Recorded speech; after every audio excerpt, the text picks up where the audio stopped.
Satria ini harus kuat, Satria ini harus bisa merubah keadaan gitu. Ya, kalau momentum kan, Ya. seperti yang saya bilang tadi, momentum ya dari latar belakang. Memang karena dari support keluarga itu memang masih disupport, masih diberikan kasih sayang dan lain sebagainya. Tapi beda gitu, ngelihat ada anak yang orang tuanya lengkap.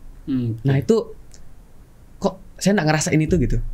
Memang saya dapat kayak ibu ganti dari bibi, dari saudaranya bapak, saudaranya bapak itu memang ngasih kayak dia yang biayai semuanya, dia yang support kan, dia yang support. Berbagi cerita untuk saling inspirasi. YS Podcast. Assalamualaikum warahmatullahi wabarakatuh. Waalaikumsalam warahmatullahi wabarakatuh. Oke, jumpa lagi dengan YS Podcast. Ya, kali ini asik saya bersama Ketua Ismakes Kota Mataram. Ini ada Dik Satria. Assalamualaikum Dik Satria. Waalaikumsalam warahmatullahi wabarakatuh. Sehat? Semangat? Alhamdulillah sehat. Oke, alhamdulillah. Ini sangat luar biasa, banyak giat-giat organisasi. Ya, ini bagi para mahasiswa, ya, jangan hanya menuntut IPK tinggi ya, tanpa memiliki pengalaman ya berorganisasi. Benar. Nah, ini kan penting nih, Dik Satria. Jadi langsung to the point deh. Nah, oke. Bagaimana pengalaman ketika menjadi Presma? Oke, Presma di Politeknik Medika Parmawusada itu selama 2 periode ya. Oke, Pak, selama 2 periode. Kan sangat luar biasa ini menjadi ketua BEM-nya lah di sana ya. Oke, boleh diceritakan dulu Dik Satria, bagaimana awal mulanya itu tertarik dengan dunia kemahasiswaan? Oke, jadi awalnya tertarik ke dunia kemahasiswaan itu pertama memang saya orangnya hobi berorganisasi, Pak. Jadi saya organisasi dari SMP kayaknya, dari SMP, dari SD malah dari SD itu sudah gabung di Pramuka, jadi mulai masuk, akhirnya keterusan sampai SMK. Kebetulan saya juga SMK Kesehatan. Selanjutnya setelah lulus SMK gitu, Pak, nah masuk dunia kampus kan, dunia kampus itu sempat mikir lagi kan, ini bakal lanjut organisasi atau enggak sih gitu kan, karena sudah dibilang terlalu banyak makan asam garam lah di organisasi kan. Capek lah, lelah ya, lumayan capek lah. Lumayan capek dari mulai nilai down dan lain sebagainya kan, itu jadi gambaran kan. Akhirnya mikir di dunia kampus kayaknya, di dunia mahasiswa kayaknya ini nggak lagi dah organisasi gitu. Tapi akhirnya setelah masuk itu kebetulan tuh awal ospek kan, ospek. Setelah ospek hari pertama, kedua, ketiga tuh kok senior-senior nih rata-rata kamu nih cocok buat mimpin ini gitu. Tapi dari saya sendiri nih, ntar dulu dah, besok-besok dulu. Karena target kan harus lulus, nilai bagus gitu. Ya, lulus cepat, nilai bagus. Nah, lulus cepat, nilai bagus. Tapi akhirnya setelah ada malam inaugurasi kalau nggak salah di sana, itu kayak ngelihat kayaknya di dunia organisasi kampus bakalan beda dah sama dunia organisasi selama saya mungkin SMP sama SMK gitu kan. Betul. Akhirnya setelah dilihat, ditimbang, kayaknya mau gabung dah. Nah, iseng-iseng dah bilang, fotoan sama waktu itu presiden mahasiswa sebelumnya, Kak Aminul juga, senior saya. Fotoan, up di sosial media bilang, ketua BEM lama plus calon ketua BEM baru gitu. Nah, dari sana kayak akhirnya ini cocok dah jadi ketua BEM gitu. Nyalon. Di semester pertama kebetulan itu kenapa tiba-tiba dari senior-senior itu dorong, ayo Sat nyalon jadi ketua BEM. Dia bilang, aduh Kak, saya baru semester 1 kan, mungkin kalaupun saya gabung badan eksekutif mungkin saya bisa di bawah-bawahnya dulu lah. Saya bilang, nggak apa-apa, langsung aja, nanti kita bantu kok, kita cover dari belakang gitu. Akhirnya nggak ada babi-bu, masukin berkas. Ya alhamdulillah kepilih waktu itu dari Pemira pertama kan. Pemira pertama memang waktu itu saingannya ada senior sama sangkatan kan, sepantaran. Jadi coba akhirnya menang di tahun pertama. Alhamdulillah berjalan lancar. Ya dengan banyak dinamikanya lah, banyak dinamika, banyak apa ya bahasanya, lebih sopan ya. Banyak tantangan lah istilahnya, yang ya mungkin teman-teman mahasiswa udah pada tahu kan. Kalau di badan eksekutif kayak gimana. Itu di tahun pertama. Jadi buat mikir lagi buat lanjut di tahun kedua nih, jadi bingung kan bakal lanjut atau enggak gitu. Tapi setelah banyak bisikan-bisikan dari samping, dari kiri, dari kanan, Sat masa kamu berhenti sampai sini aja gitu. Kebetulan tahun pertama saya jadi Presma itu Singkat Mawa Kemahasiswaan Politeknik itu masuk, saya lupa angkanya 73 di ranking 73 nasional nih di tahun pertama untuk kegiatan kemahasiswaannya. Kebetulan saya juga ngebangun banyak kegiatan kemahasiswaan di sana. Akhirnya ayolah, salah satu wakil direktur waktu itu mengatakan lanjutlah Sat, bantu ibu gitu waktu itu. Lanjut bantu ibu. Akhirnya dari teman-teman juga tergerak, siapa lagi kalau bukan kamu nih tahun sekarang. Kebetulan kan maba-maba kemarin tuh tahun 2020 itu kan online semua. 2020 online semua. Mahasiswa generasi COVID. Mahasiswa generasi COVID. Jadi ospeknya waktu itu online juga. Jadi ya udah dah, lanjut aja. Akhirnya mantepin diri. Di Pemira selanjutnya alhamdulillah kepilih lagi. Makanya orang-orang bilang Satria ini Jokowinya MFH. dua periode.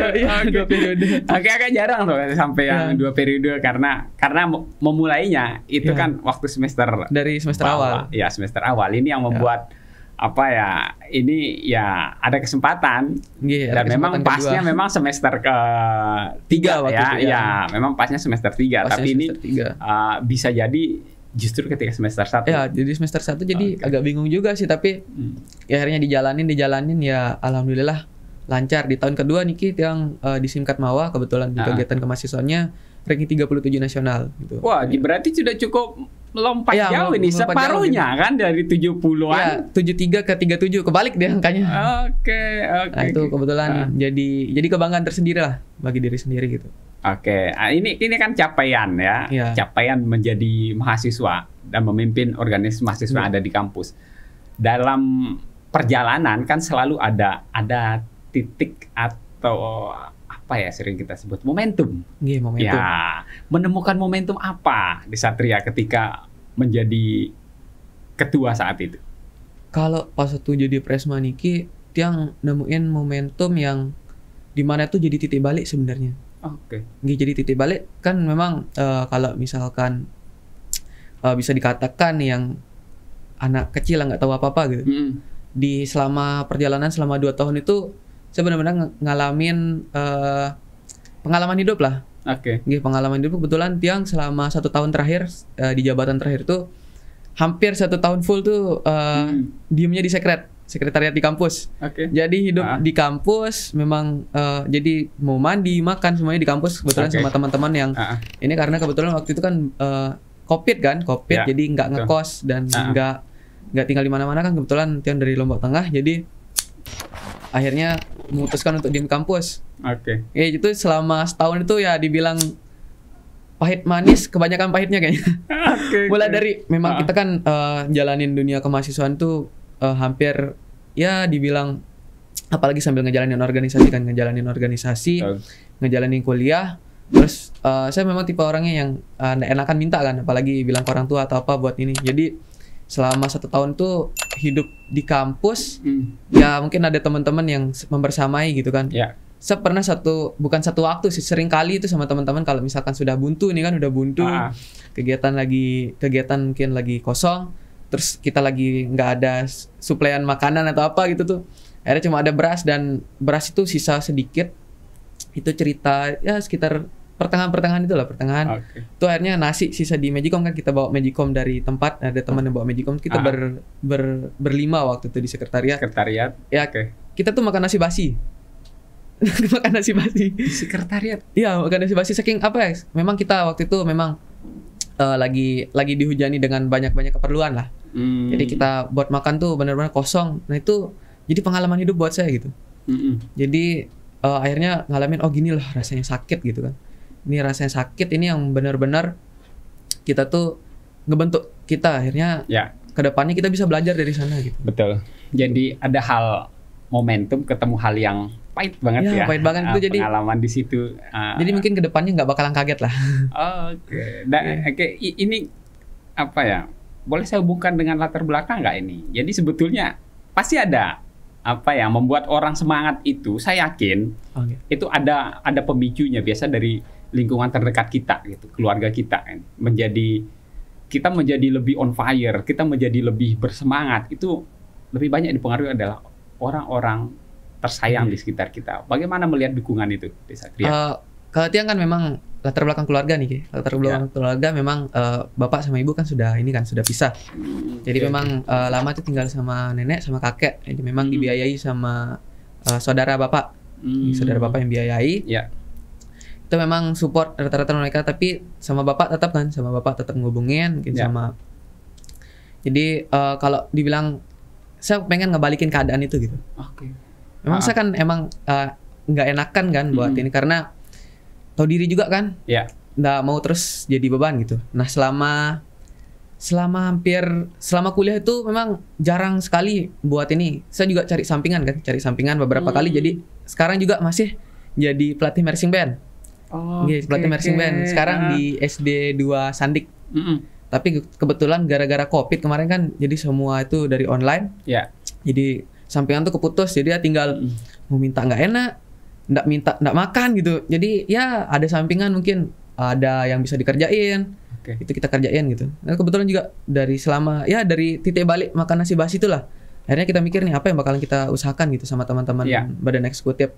Nah, teman-teman dari jauh juga kan yang ngerantau, akhirnya kita apa yang bisa kita kerjain, mungkin kita kayak putar bisnis dan lain sebagainya. Itu memang bisnis kecil-kecilan. Nah dalam perjalanannya tadi kan memang menjadi ketua Presma 2 periode ini, sampai ada pengalaman yang cukup menarik yang ada di kampus ini kan menjadi momentum penggembleng ya. Nah dalam perjalanannya Desa Satria, apa kira-kira yang menjadi momentum dalam kehidupan Desa Satria ini yang kira-kira ya Satria ini harus kuat, Satria ini harus bisa merubah keadaan gitu?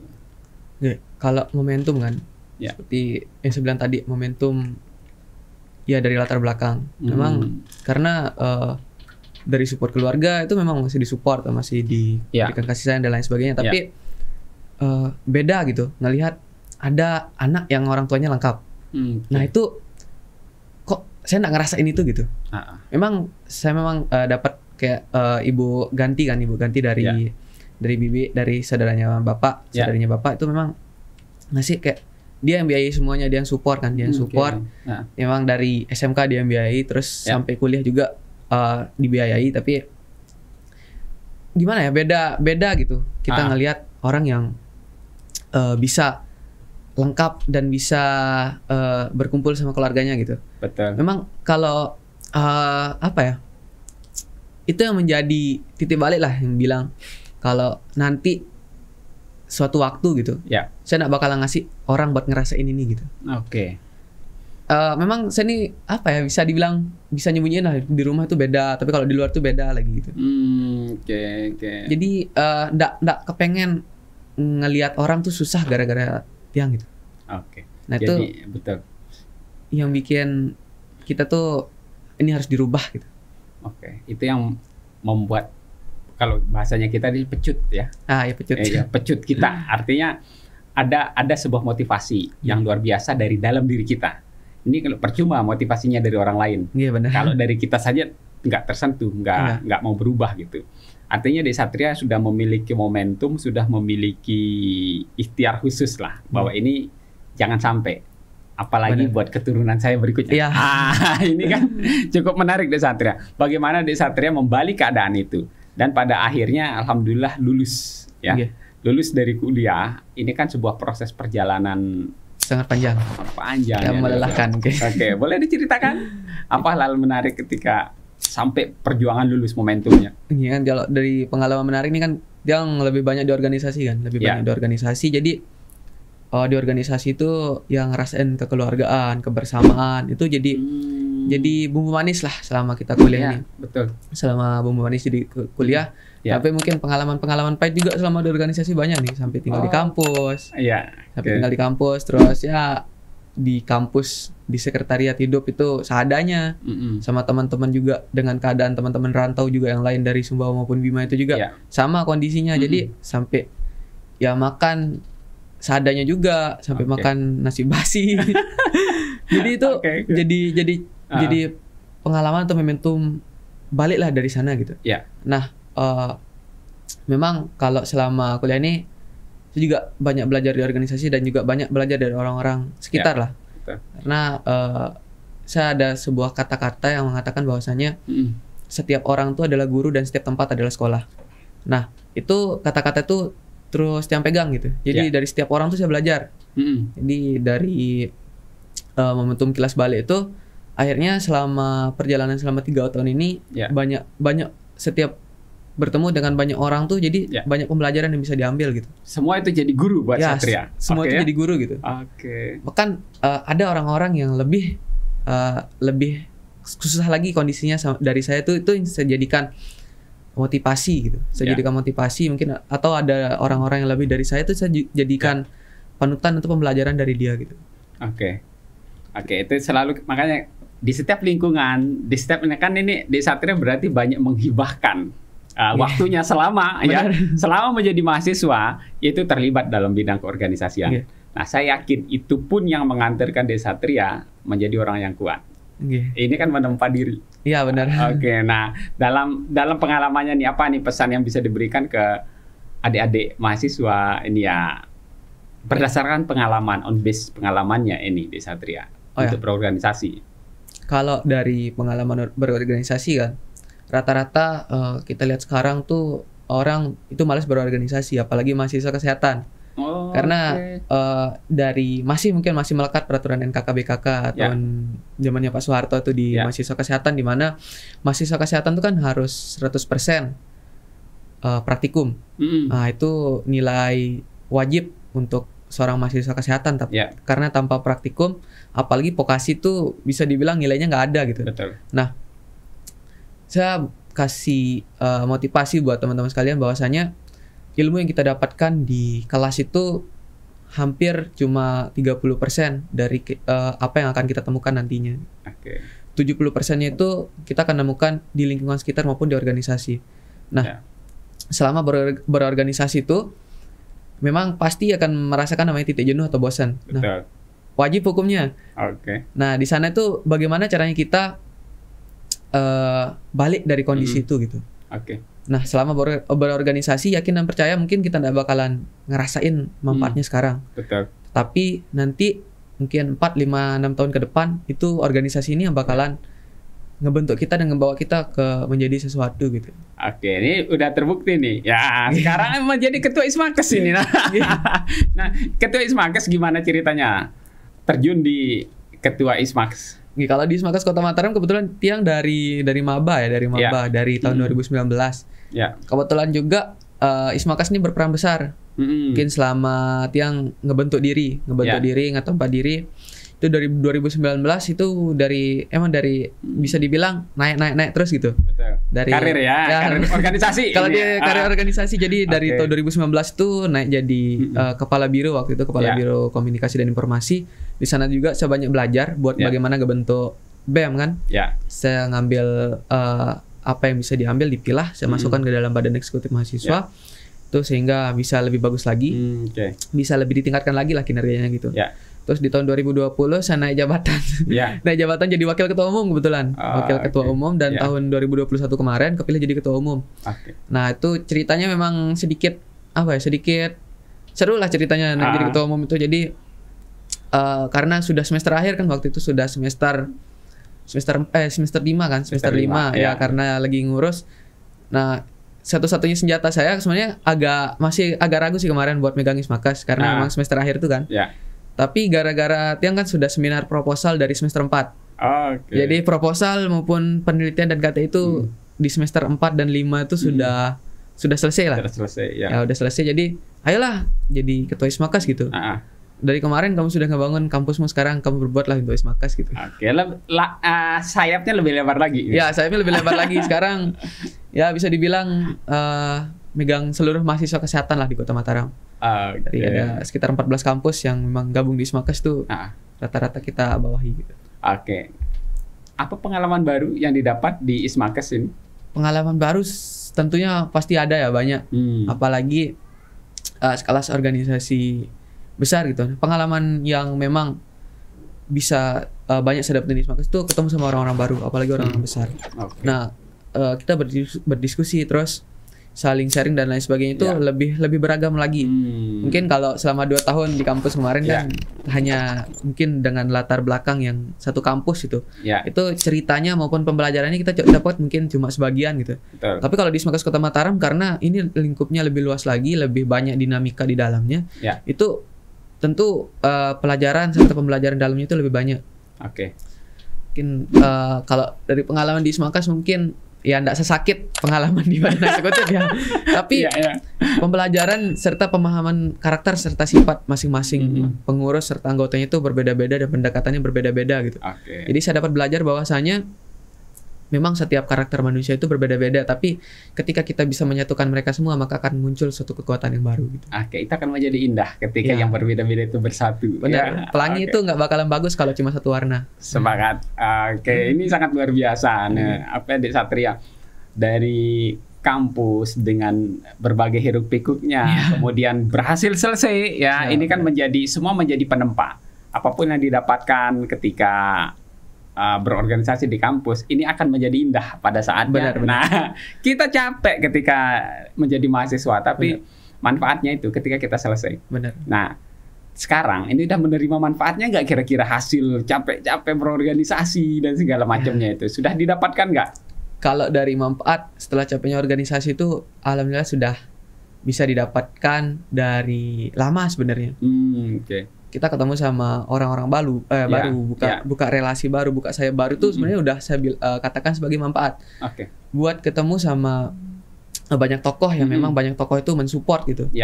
Kayak mungkin ketemu sama staf sus gubernur dan lain sebagainya itu mungkin akan membuka peluang gitu.